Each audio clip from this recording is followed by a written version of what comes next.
Good morning, everyone.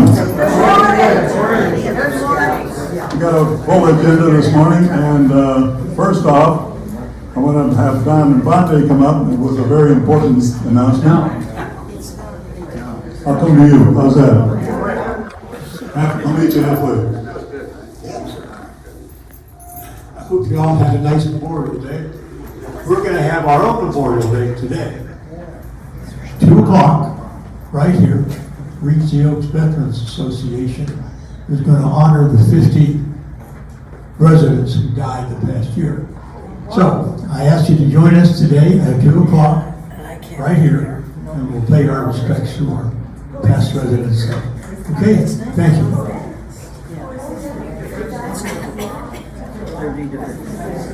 Oh, do you want to tell us who the speaker is? Ruth Warren joined us in January of this year. She's a colonel in the U.S. Air Force Reserves, and she's a wonderful lady. So you get to meet her and hear her speak. Thank you, Don. So after this meeting, you can go up into the north dining room, have a leisurely lunch, and then come back. It starts at 2 o'clock, so you have plenty of time to have a relaxing lunch. And with that, Brant, welcome back. Thank you. Oh, yeah, that's all right. So what happened to the Tuesday? we're just going to do talk today. So it is good to be back. Last week I was up in Asheville. We had a division meeting, and it was the first opportunity in 3 years to get together with our peers, and had a great week of learning. Recharged the batteries and sharpened the saw. I'm excited to be back. I have a funny story for you. We traveled Monday out of Tampa, and in order to get to Asheville, it's a regional airport, but there's not a direct flight. So I'm on Delta along with 13 others on this particular flight. And we get into Charlotte, and for those of you who may not know Asheville, it's located in a valley, and there was weather. And so there was fog and thunderstorms and wind, and so the flight got canceled. And rental cars were not available. And so this was Monday. We were probably 10 o'clock in the morning. And so I went up to get rebooked to the next available flight. And they were able to get me into Asheville the following Thursday. So that wasn't going to work. Rental cars, I did not know this, I discovered it, but during the pandemic, all these big rental fleets, hundreds and thousands of cars, they were sitting idle. And then at the same time, we saw that the price of used cars was going through the roof. So what the rental companies did, they sold all their cars. And so you just can't walk up to Alamo anymore and say, hey, I need a car. You have to book it weeks or months in advance. So we were struggling with, okay, how are we going to get to Asheville from Charlotte? And so it turns out that LCS operates a third-party community there in Charlotte, and the executive director of this community said, well, hey, I'm happy to lend you my bus. And so we took a 4-hour bus ride from Charlotte to Asheville, and I have new empathy for any of you who maybe have to ride in our older bus. It was the most uncomfortable experience of my life. There are no shocks on that bus. You feel every single bump, and it's noisy. So it's like I came back and I said, we've got to get rid of this bus. It's a great experience. All right, Lou, dim the lights. Let's go ahead and get started. And I will just sort of step over here and get out of the way. All right, so COVID in this past week, COVID is getting an awful lot of attention. and rightly so, but the numbers are actually, I think, looking pretty good. This is over the last 7-day average. New cases in the United States actually fell by 3%. Now the death rate rose by 20%, and that's one of the things that's different with BA1 as opposed to Omicron, is Omicron seemed to be targeting younger individuals, and BA1 and 2 are targeting seniors, and so we have seen an increase in the death rate because seniors seem to be more susceptible. And so we are watching that closely, and then of course you see a hospitalization increase because it's seniors who may have comorbidities and need additional acute care support in order to get through this. Excellent. So let's talk about what's happening here at Regency Oaks. Right now, today, we have 6 residents in independent living and no new staff members. Now that will change. It's Tuesday morning, first day back, and so I don't have an updated count on my staff. But here in the state of Florida, the positivity rate is running at 13.4%. Our positivity rate with 6 residents is 1.4%. So our positivity rate here is really good. Now, why is that? Chances are it's because 100% of our staff and residents are boosted and have their COVID shots. And so in a controlled environment, we're seeing a positivity rate that is not considered substantial. We will continue to look at this. One of the things that you may have seen or noticed is it looks like we've been averaging about 4 to 5 new COVID cases on a week-to-week basis. And so it was 5 2 weeks ago and 5 last week, and it's 6 this week. But what we're seeing, it's in both buildings, but it appears to be contained. Yes, it is highly contagious, but right now we've done a good job of containing it. And so how do we maintain that? It's the same stuff we've been talking about for 3 years. Practice good social distancing. If you are ill, stay in your apartment, wear a mask, tell somebody, isolate, self-isolate, ask for meals to be delivered, and make sure the most important part of that is you notify someone so that we can get you tested and make sure that you have the support you need to get through a COVID experience. For the vast majority of individuals who get COVID, it is going to be mild to moderate symptoms, and they are not severe. BA2 is beginning to act exactly the way it was supposed to act. It's flu. It's not, you cannot treat it with antibiotics. It has cold and flu symptoms. They are pretty rapid, 3 days, 3 to 4 days max, and you should recover with mild to moderate symptoms and be able to recover quickly. Next slide. Okay, so it's probably time to do a COVID clinic, and so we have this set up.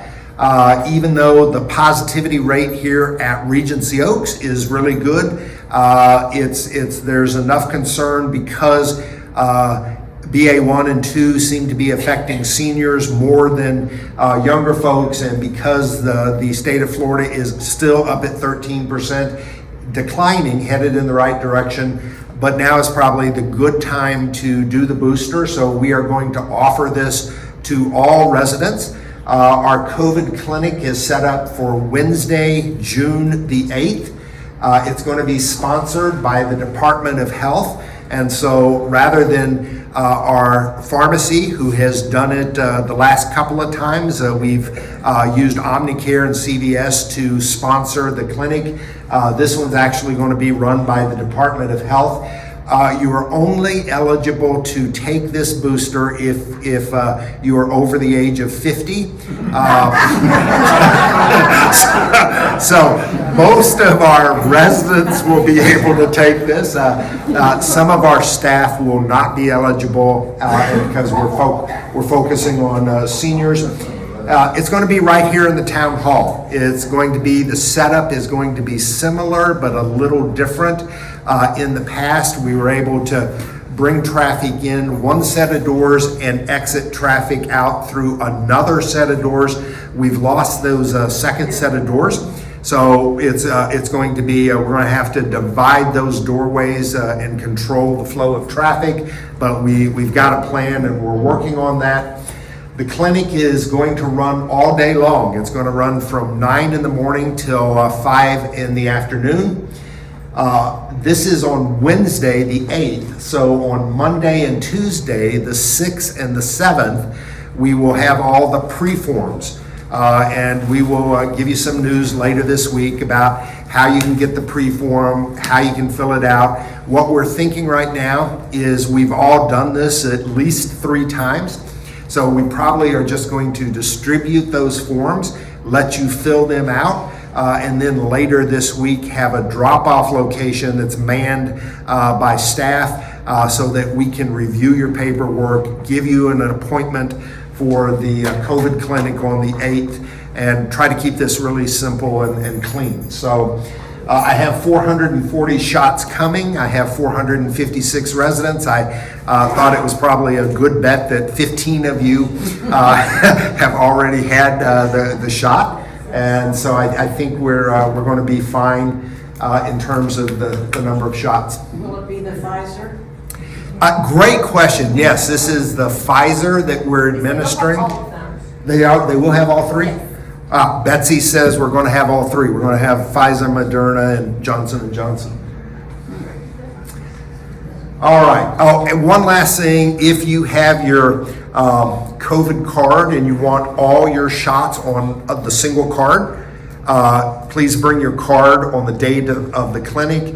If you don't bring your card, we will give you a new card, but you'll just have the booster card on it. Okay? Construction update. A lot went on last week. And while I was away, they finished up all the underground plumbing in the town hall. They did the electrical rough-in. They've finished the framing in the beauty salon, the new spa area. The mechanical HVAC ductwork has been run and throughout that entire area. They started blocking the interior masonry walls in the town hall itself.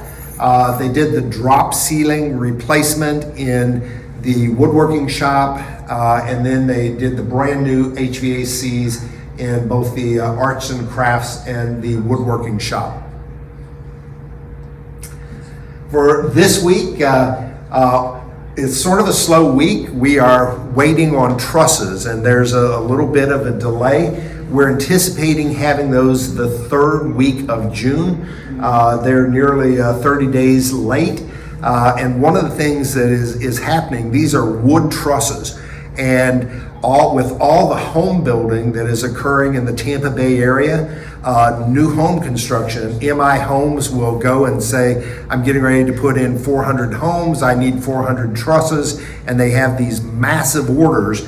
And so when we come in and say, hey, we're doing a building, but we need only 15 trusses, they say, yeah, we'll be happy to do that. You're going to the bottom of the list. So it's been a little hard to get trusses, but we have a commitment for the 3rd week. So we anticipate being able to move forward there. This week we will also see all the sprinklers and smoke heads added to the beauty salon. We will make the vault door decision, and that right now, for any of you who might remember the vault in the bank, there is about a 3,500 pound vault door, and originally we were just going to box around it and create a closet, and there is now some discussion about taking that vault door out I don't know exactly how they will do that, but that discussion is ongoing and we'll try to figure that out. All the utilities will be hooked up this week for the entire construction project. We will not do the transfer, but all the final hookups will be approved. We'll get permitting, and once we have a permitting, we'll be able to proceed.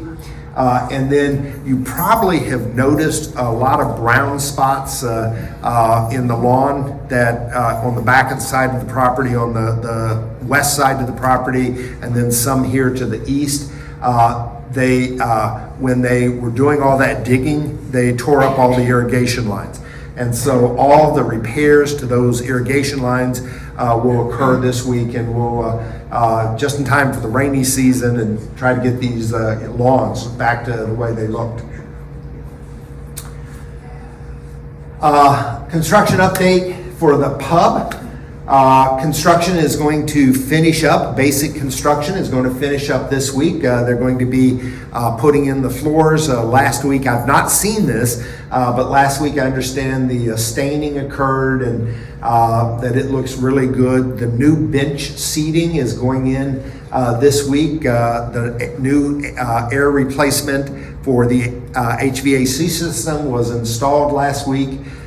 We have the furniture install, the rough install, scheduled for the following week, and then the finish work and punch list will be the week of the 20th. That's 2 weeks away.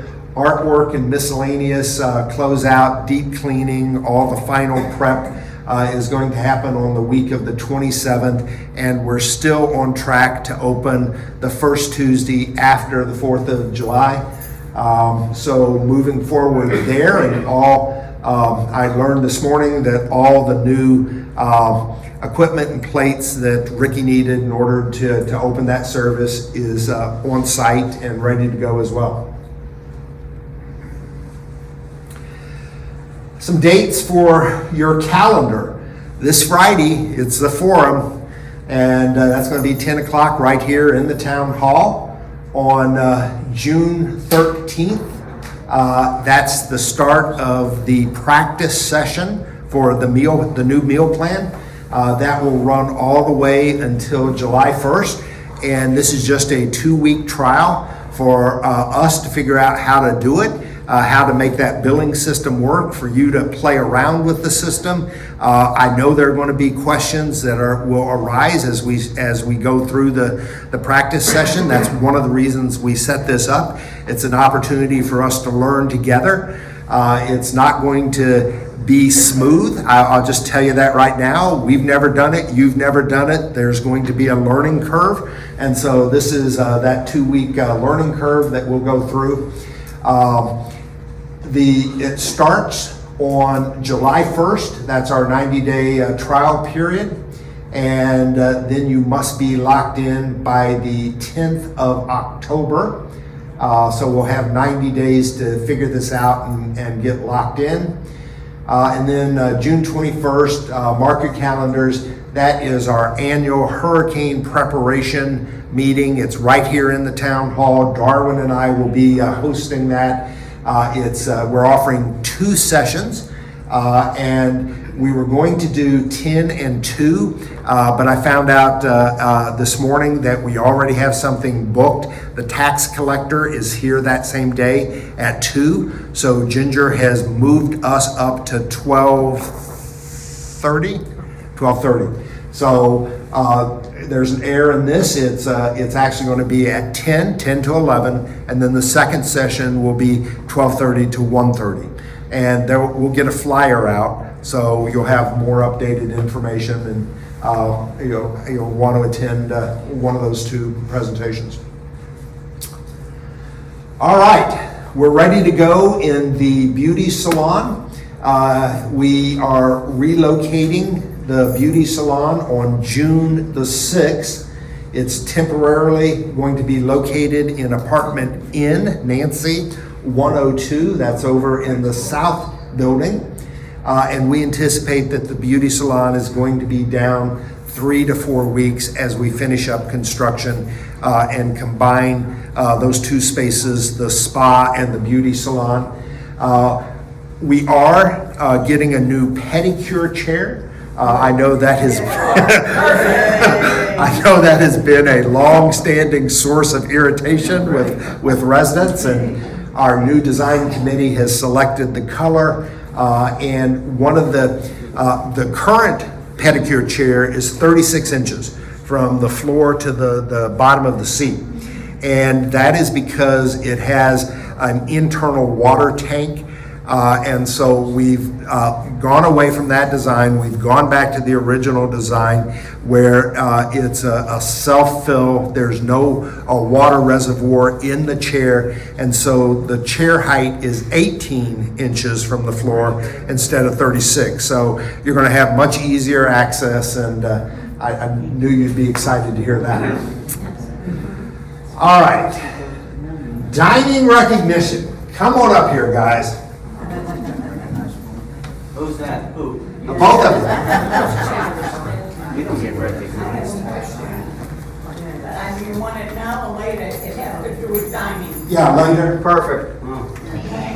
So we were in Asheville, and anytime you gather, there's always part of the meeting is an opportunity to celebrate our successes and reward, recognize those individuals, departments, or teams who have just done an exceptional job.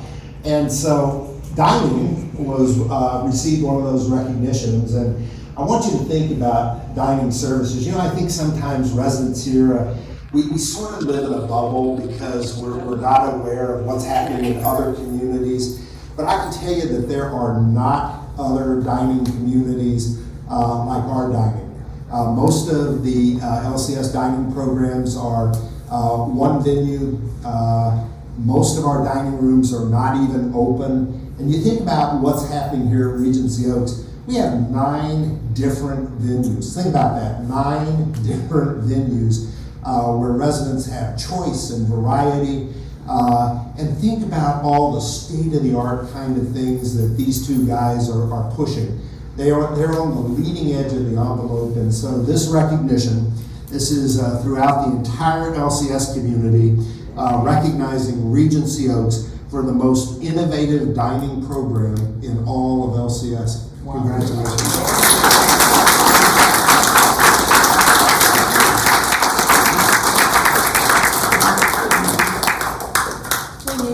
Just a minute. Yeah, we should get a picture here. Yeah. Brent will be taking the rest of the day off. Thank you very much. After our meeting, of course.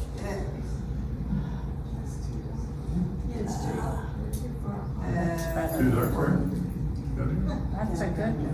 Very good. Thank you. All right, guys. Thank you. Thanks a lot. Good job, guys. Thank you. Yes. All right, so lights up, and we'll go to questions and answers. You want to wait for the microphone? Who, you want to take this out of the...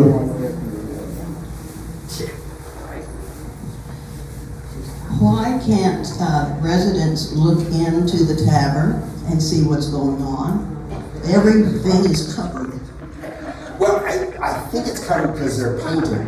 And so anyone who, right after this meeting, would like to go and see the tavern, I'll be happy to walk you through. It's not because we're hiding anything. We're really excited about the changes. I think it's just because they're painting right now.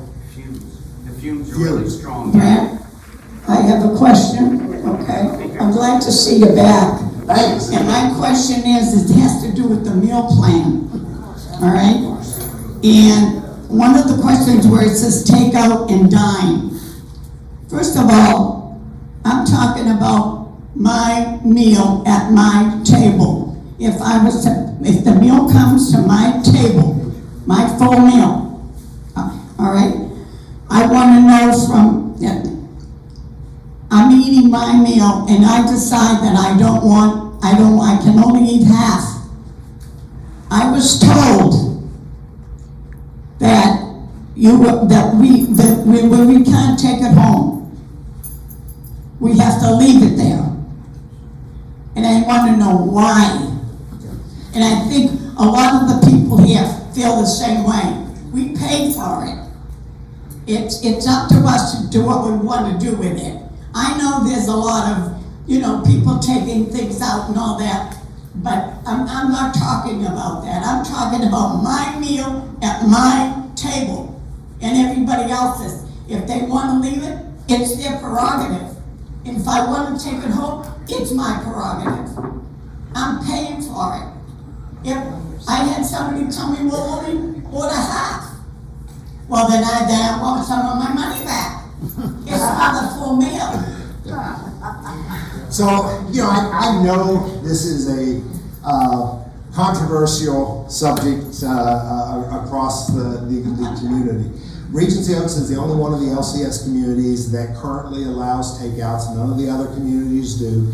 You know that Regency Oaks is not allowed takeout from our perspective. We haven't given you a doggy bag or a styrofoam container for 4 years, maybe 5, because we think it's a bad practice. It's not a safe practice. We also think that it does not allow our food to be our best presentation is not cold, sloppy food served in a container that you've jostled and carried home. That's just not how we want to be represented. We want our food served at a higher quality in the dining room, hot food hot, cold food cold. We want you to have an experience. You're not answering my question. I am answering your question. We want you to have an experience, not just a meal. That's not the object. We also know that there is a large number of residents who order larger portions, not because they aren't getting enough to eat, but because they want to take home food. This has been an issue. I've been here 18 years. I have seen this go on for 18 years. I can remember initially, back in the day, people would come in and they would get a muffin and a banana, and they would take that home, and that would be breakfast for the next day. And then they would take home a soup and half of their sandwich, and that would be lunch for the next day. The meal program at Regency Oaks was never designed to provide you 3 meals a day. It's always been a 1 meal a day program. And so although I appreciate... I'm talking about a 1 meal. It's 1 meal that I'm eating. One. At the table. Nothing else. Nothing. You haven't answered the question that I want to know. Well, Can we do this? So the answer is no. Why? Why? And for all the reasons that I just... No, there's no you haven't given us a good reason why I can't. Well, okay, I've given you reasons. You may not consider it a good reason, but here's what I'm saying, guys. Let's think this through. What? Let's think this through. This is a cost issue, and if I have thousands of dollars going out the door on food that very likely is not being consumed, my number one objective in 2022 is try to control the amount of your annual increase. I need your help in doing that. This is one of the things where you can support me. You must surely recognize, any of you who follow the financials, that what's the largest single expenditure that Regency Oaks has? Food. Yeah, it's over $1 million a year. And so, you just ask yourself this question: where do I want my dollars spent? Do I want my dollars spent in people taking out excess food that they may or may not use? Or do I just want to give Regency Oaks more and more money to offset the increased cost? I know You still isn't answering my question. Rita, You don't answer, I'm sorry, Rita, I've done the best job I can. I'm sorry I didn't answer the question the way you wanted. When you consider operating costs, which is what you're talking about, when you consider the dining in, where you have the tablecloths, the dishes, the silverware and everything, the setting, and then the cleaning of all of that, and then the labor cost of the servers that serve the food, the actual operating cost for dining is double of the takeout rate, and yet we're both charged the same. Well, yeah, to some extent that's true, and that's why you also have heard me talk about for the last 6 months, that if I don't get takeouts under control, I'm gonna have to start charging you $2.50 per takeout. So, yes, you are correct. Yeah, but I'm justifying the charging of the same, that's my question. If the operating cost is double for dining in, how come you can justify the charge being the same for both? Well, because it is double, you're correct, and I haven't corrected that. How I correct that is to charge you $2.50. He's saying that the dining-in costs are double that of takeout. They are. So he wants to break it. So why do we get charged for takeout? If it's cheaper to take out than. Because I'm not covering my cost on the takeouts. I'm not charging you anything for the takeout. And so as you look at expenses, you're right, my expenses are higher in the dining room than they are in for you to take out, because I'm not recovering any of those costs. My labor cost isn't going to change too much. It's the same group of people, whether I have them doing takeouts or whether I have them doing in-house dining. That's not going to change. And the food cost isn't going to change. Where the change is, it's in the supplies. That's where the difference is. When we moved here because we wanted upscale living. And I don't want to take home food that is going to have leftover taste if I eat it, or if I just refrigerate it well and throw it away. But one of the things we came for was good dining and not Joe Blow down the street.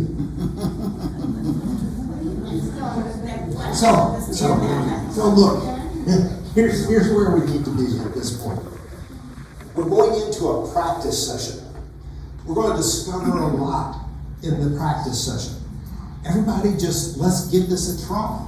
And we've got 2 weeks of practice and 90 days of a trial period. So we have over 3 months to work this out and figure it out. It may not be as bad as you think, and there may be some things that we have to work through as we go. But let's get into the practice session, start figuring out what's going to work and what's not going to work. But this is an awful lot of angst for something that is still 3 months out. Brent, I'm sorry, we're paying for one meal. I'm paying for one meal. All right. That's all I'm saying. I'm All right, I got it, Rita. one meal. And now you're taking it away from me if I don't eat it. I understand your position here. Not mine, everybody's. It's not everybody. People do not speaking for me. Sure. Yeah, jump right in. All right, I'm sorry. I have to tell you this. I know what the amount of food that's going out, and I know what the cost is. I buy the food. Now, let's understand something. When I get a budget of so much money, I'm able to provide you with wonderful food and as much as you want to eat. Now, I think that's fair right there. Rita, I understand what you're saying. Let me finish, please, okay? I understand what you're saying. There's a percentage of people that are abusing it. And unfortunately, Rita's one of them. I didn't say that. The point is that when I go into the dining room and I look at the salad bar being abused, I see it. I see what goes out. I see it. I know that there are so many people, a percentage, that are abusing it. Those are the ones that we need to control. And in order to do it, we all have to do it. We all have to police it. Once this thing is settled down, there's different views at it. But right now, I know that the amount of money that we're spending, we're choking. We're just getting through. That's not the way it should be. We should have $5,000, $10,000 available at the end of the month to be able to provide you with an outstanding cocktail party and extra things and all these different venues that we're doing right now, the breezeway, the pizza oven, gourmet. We can beat it up, we can make it better. But we got to start here. We have to start right now with this program so that we can level the playing field so it's easier for me to give you what you want. But you don't understand the pressure that it's putting me under and dining services under. Believe me, if this was not an issue, we wouldn't even be talking about it. I promise you. This is coming dollars and cents, and it's going higher and higher. And it's only because the cost is outstanding right now. Nobody's being punished individually. You're not. You're not. You just feel that way. Grant, what's the date when we need to report what plan you want? So we will do the rollout. Did I share that date? I don't think I shared that date. October 1st. Ricky, what's the date of the meal plan rollout? Is it next Thursday? I think, yeah, next Thursday, whatever that date is, we're going to have a series of meetings for you to come and the 9th. Thursday the 9th. We're going to have a series of meetings for you to come and hear about the new menu. You only need to attend one of them. Once we've rolled that out and you've had the opportunity to look at that, it's before we start the practicing on the 13th. You have until July 1st to get your first initial choice into either the front desk or to Ricky and his team at the hostess desk on either floor. Next question, Mike, Okay, I just wanted to bring up another aspect. I think you're right. You're right. But I just want to bring up a couple of areas, and one of those is the takeout container that people get at the salad bar for the takeouts, and it's huge. And what do? They fill it up. They fill it up. And the same thing in the dining room with the huge salad dishes. They fill it up because that's a natural thing to do. You fill up whatever you got. And so when you have shrimp salad or something like that, they fill up that plate for the next day. And I think if you looked at some other different areas where you could cut back and, that would be more logical, it would be good.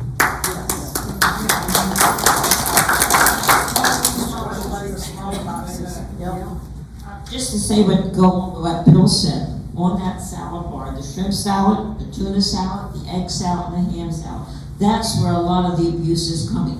Put it all to the left-hand side of the menu. So if somebody wants a ham salad plate, they can order it. Not take 4 scoops home and make lunch. Good idea. Great idea. Here. Back to the question. I go into the dining room. I order off the menu, okay, with the amount of money that you people gave me to order, with the $9 for the dinner. I order off the menu. I take nothing extra. I eat what I can eat on my plate. I can't finish a half a salmon. I got 1 carrot left. Maybe a half a portion of potato, a mashed potato. Now my question, why can't I take a small portion less home? Or are you going to leave it for you people to throw it away? It isn't hurting your budget. I'm not taking nothing extra. What, just plain and simple what I ordered off the menu. I'm repeating myself. So you understand what I'm telling you. Because you're trying to confuse me with the facts. Of all kinds of stuff. This is a plain question. I have a half a salmon left. Why can't I take it home? So I've answered that pretty thoroughly, but there's one other thing that I can add that would further explain this. Here's the problem. So I think we probably all could agree there is a level of abuse that is occurring in the dining rooms. It may not be you. but there is a level of abuse that's occurring in the dining room. Well, hold on. And so it's pretty high. It's not 10 people. It's a pretty high percent of our population that are taking extra food home so that they have breakfast or lunch the next day. And so how do you stop the abuse if you don't stop the whole thing? And this is what Chef was alluding to.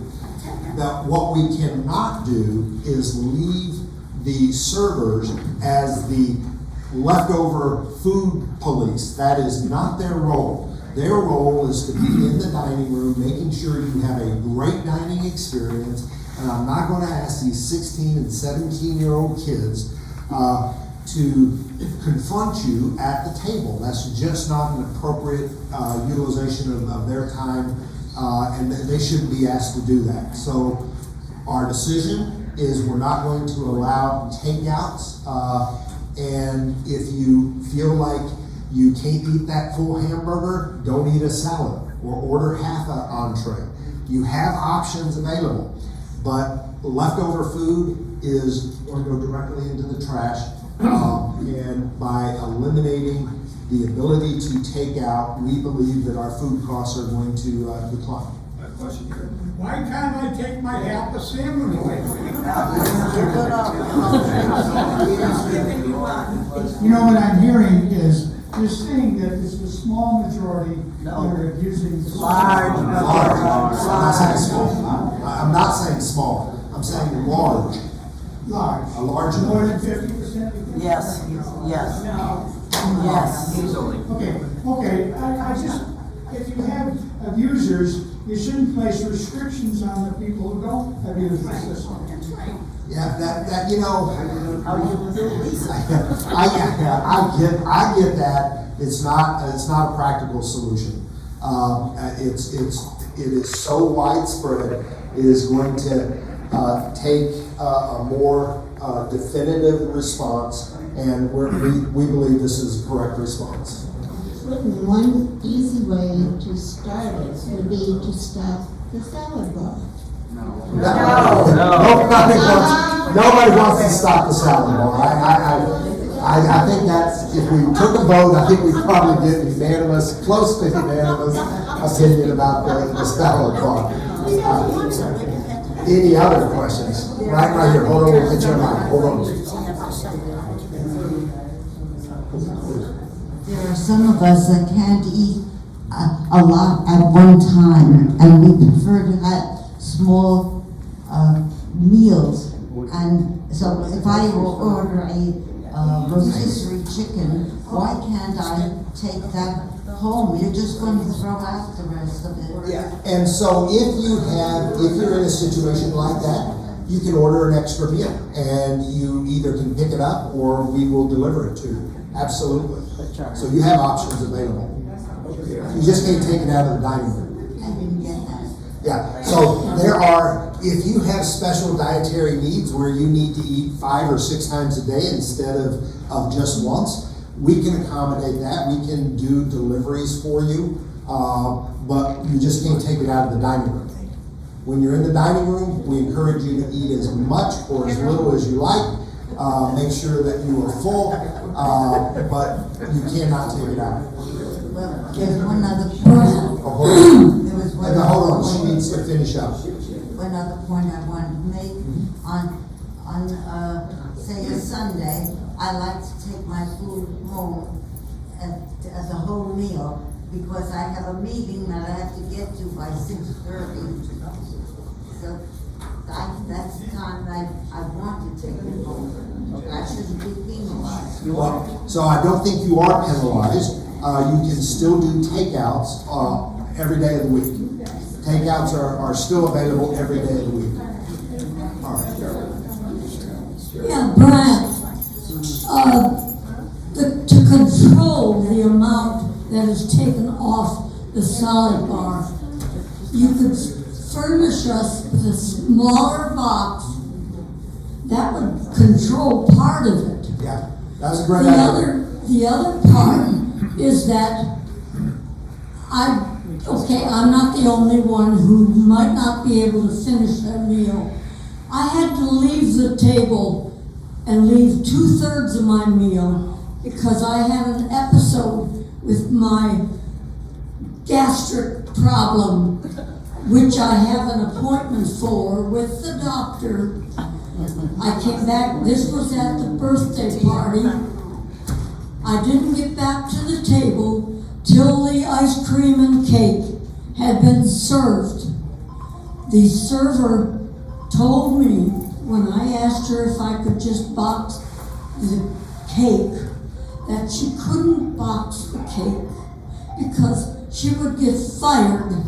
Now this was Saturday night, this last Saturday night.